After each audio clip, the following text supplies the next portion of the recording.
Hi everyone, रसायन दुनिया में सभी का स्वागत करती हूँ। देखिए बीएससी थर्ड ईयर में जो हमारा टॉपिक चल रहा है वो चल रहा है कार्बोहाइड्रेट्स, ठीक है। और कार्बोहाइड्रेट्स में से हमने जो लास्ट टॉपिक कवर किया है वो एक बार के लिए मैं आपको बता देती हूँ कि हमने क्या किया था। लास्ट टॉपिक में हमने यहाँ पे किया था फॉर्मेशन ऑफ ग्लाइकोसाइड्स, ठीक है। हमने ग्लाइकोसाइड्स में से अल्फा ग्लाइकोसाइड और बीटा ग्लाइकोसाइड दोनों की फॉर्मेशन की है। अब उसके बाद नेक्स्ट हमें क्या करना है, फॉर्मेशन ऑफ ईथर करना है, ठीक है, कि किस तरह से हम ईथर कंपाउंड है उनकी फॉर्मेशन कर सकते हैं। जो अपने कार्बोहाइड्रेट्स होते हैं उन्हें ईथर में किस तरह से हम कन्वर्ट कर सकते हैं वो चीज हमें यहाँ पे देखनी होती है, ठीक है। तो उसके लिए हमें करना क्या है कि जो ग्लाइकोसाइड, प्रीवियस वीडियो में मैंने क्या बताया कि हमने क्या कवर किया है, ग्लाइकोसाइड फॉर्मेशन कवर किया है। अब उसके बाद हमें ईथर फॉर्म करना है, तो हमें क्या करना है कि जो हमने ग्लाइकोसाइड लिया हुआ है, ग्लाइकोसाइड की रिएक्शन हम कराएंगे CH3 का ट्वाइस होल SO4 के साथ, ठीक है। CH3 का ट्वाइस SO4 के साथ अल्कोहलिक सोडियम हाइड्रोक्साइड की प्रेजेंस में रिएक्शन कराएंगे, तो यहाँ से ग्लूकोपेंटा एसीटेट की फॉर्मेशन होने वाली होती है, ठीक है। तो यहाँ से फॉर्मेशन किसकी होगी, ग्लूकोपेंटा एसीटेट की फॉर्मेशन होगी। तो चलिए देखते हैं रिएक्शन है वो किस तरह से होने वाली होती है यहाँ पे। तो देखिए मैकेनिज्म की यदि मैं बात करूं तो हमने लिया क्या हुआ है यहाँ पे, ग्लूकोपाइरेनोसाइड लिया हुआ है, ग्लूकोपाइरेनोसाइड लिया हुआ है। क्यों? क्योंकि प्रीवियस वीडियो में हम इसकी फॉर्मेशन कर चुके हैं, तो आपको पता होना चाहिए कि ये क्या अपना ग्लूकोपाइरेनोसाइड है। अब इसके बाद ये अल्फा है या फिर बीटा, नहीं पता ना कि कौन सा है, अल्फा है या फिर बीटा। किस बेसिस पे पता लगाते हैं, कार्बन नंबर 1 पे जो अपना हाइड्रोक्सिल या फिर अपना जो मेथॉक्सी ग्रुप है इसके जो स्टीरियोकेमिस्ट्री होती है उसी के बेसिस पे पता लगाते हैं। लेकिन यहाँ पे तो इसकी कोई स्टीरियोकेमिस्ट्री नहीं है। क्यों? क्योंकि अगेन मैंने इसे किससे बनाया हुआ है, वेवी लाइन से बनाया है, और वेवी लाइन का मतलब क्या होता है, स्टीरियोकेमिस्ट्री इज नॉट डिफाइंड, ठीक है। तो यहाँ पे भी स्टीरियोकेमिस्ट्री का हमें नहीं पता, तो बेसिकली हम बोल सकते हैं कि हमने सिर्फ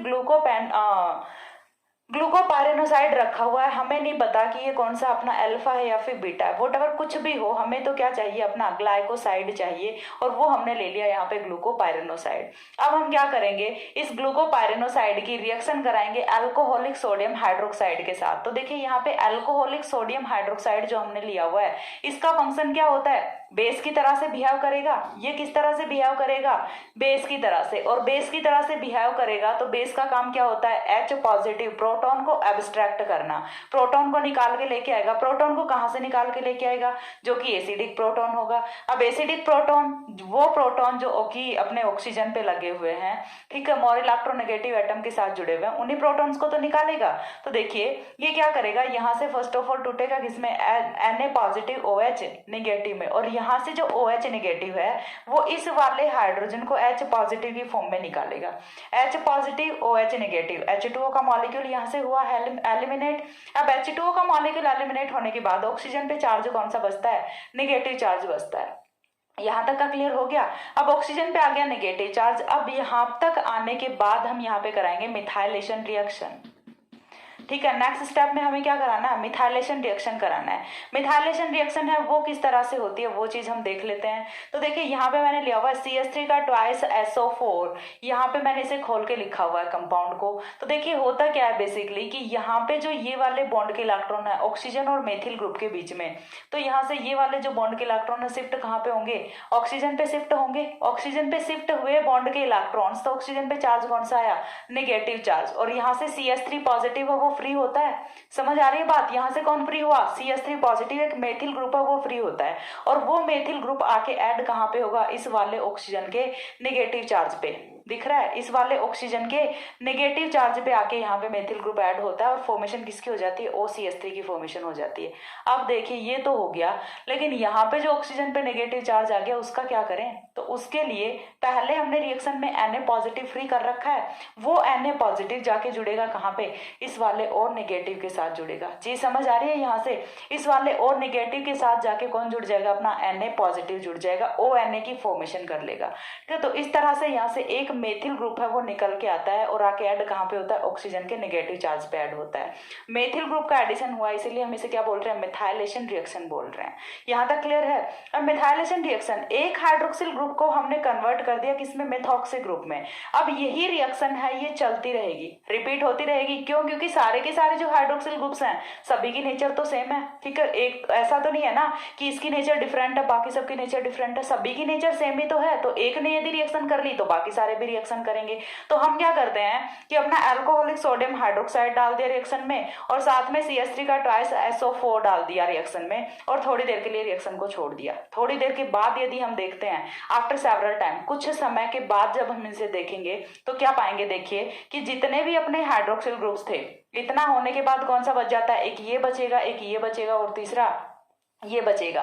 तीनों के तीनों जो हाइड्रोक्सिल ग्रुप्स हैं वो कन्वर्ट किस में हो जाते हैं, मेथॉक्सी में हो जाते हैं। चीज समझ आ रही है कि सभी जो हाइड्रोक्सिल ग्रुप्स थे वो कन्वर्ट किस में हो गए, मेथॉक्सी में कन्वर्ट हो गए। तो ऐसा कुछ होता है। अब देखिए टोटल हम गिन लेते हैं यहाँ पे हुआ क्या है एक्चुअल में।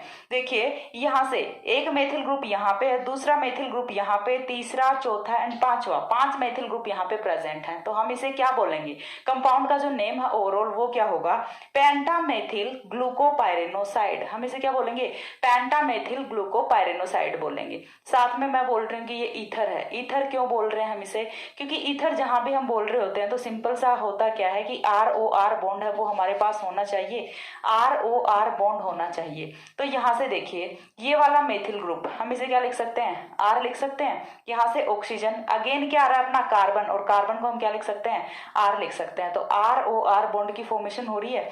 अगेन देखिए हम यहाँ पे देख लेते हैं, अगेन ROR,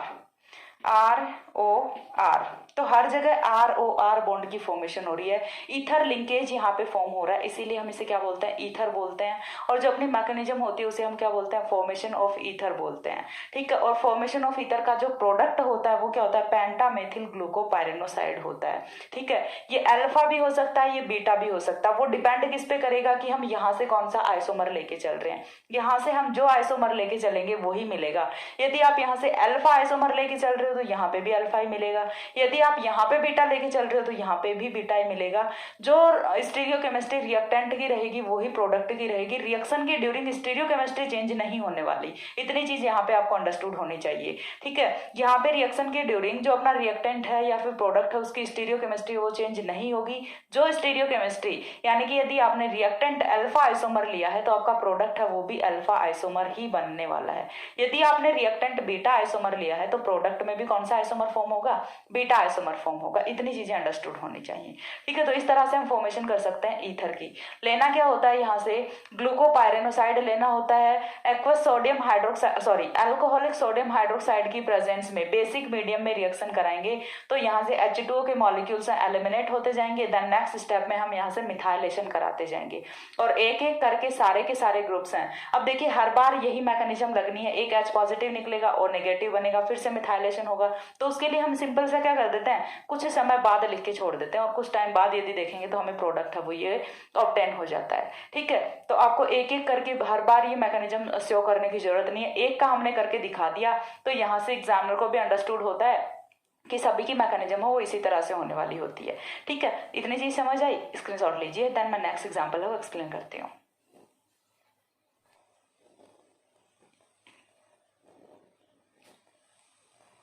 हो गया। इसके बाद जो नेक्स्ट अपना आता है वो आता है फॉर्मेशन ऑफ एस्टर। ईथर की फॉर्मेशन हमने कर ली। अब हम किसकी फॉर्मेशन करेंगे, एस्टर की फॉर्मेशन करेंगे। यहीं से हम एस्टर की फॉर्मेशन है वो किस तरह से कर सकते हैं वो चीज हमें देखनी है। तो चलिए देखते हैं रिएक्शन में। तो एस्टर की फॉर्मेशन जब हम करते हैं तो सिंपल सा यदि हम देखें तो रिएक्शन कौन सी लगती है, यहाँ पे एसाइलेशन रिएक्शन लगती है।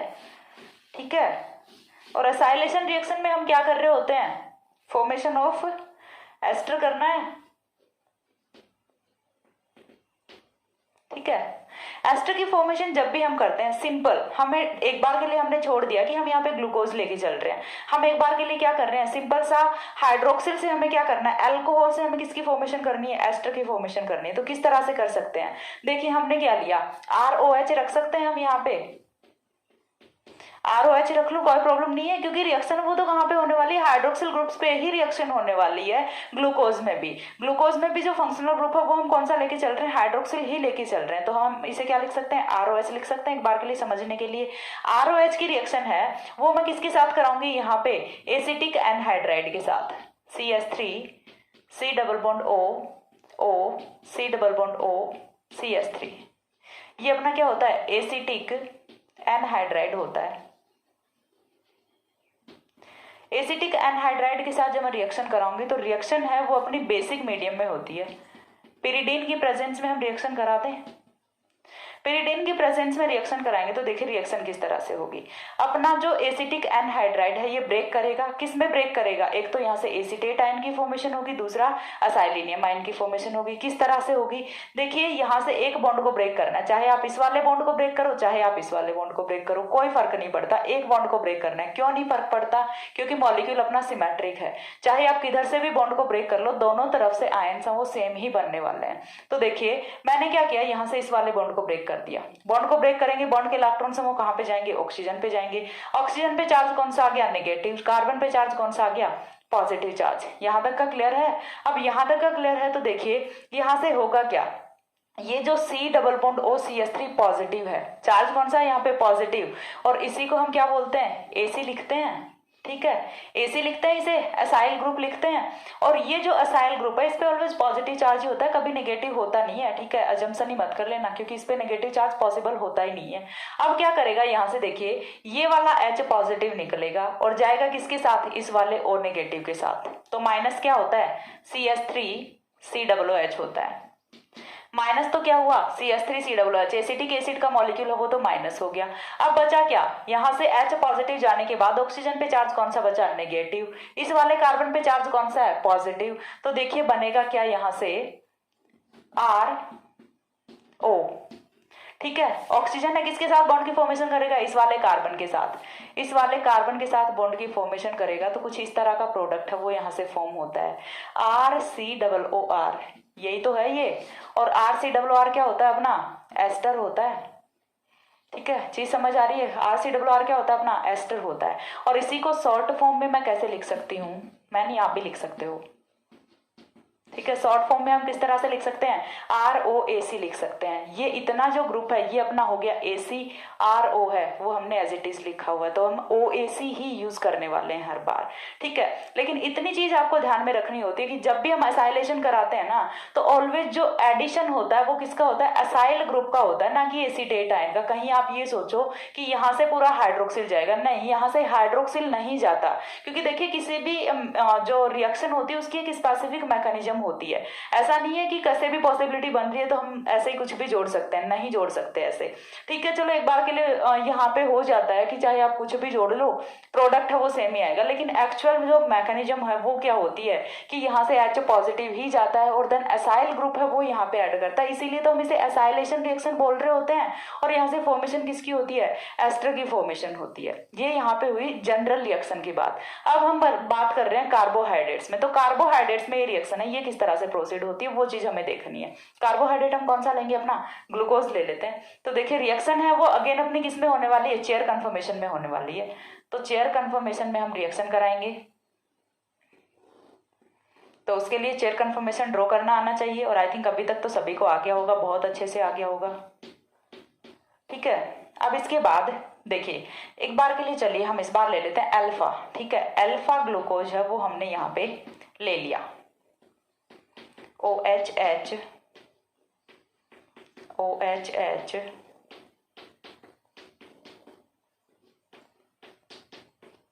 ठीक है, ये अपना क्या हो गया, अल्फा ग्लूकोज हो गया। अल्फा क्यों है, because of this hydroxyl, hydroxyl वो कहाँ पे डाउन साइड है, डाउन साइड मतलब राइट साइड, राइट साइड मतलब अल्फा। तो समझ आ रहा है ये कौन सा अपना अल्फा ग्लूकोज है। ठीक है, अब अल्फा ग्लूकोज हमने लिया है तो रिएक्शन हम इसकी किसके साथ कराने वाले हैं, रिएक्शन हम यहाँ पे कराएंगे पिरिडीन की प्रेजेंस में, और रिएक्शन किसके साथ कराएंगे, एसिटिक एनहाइड्राइड के साथ। और एसिटिक एनहाइड्राइड है वो हमें यहाँ पे लेना होता है एक्सेस में।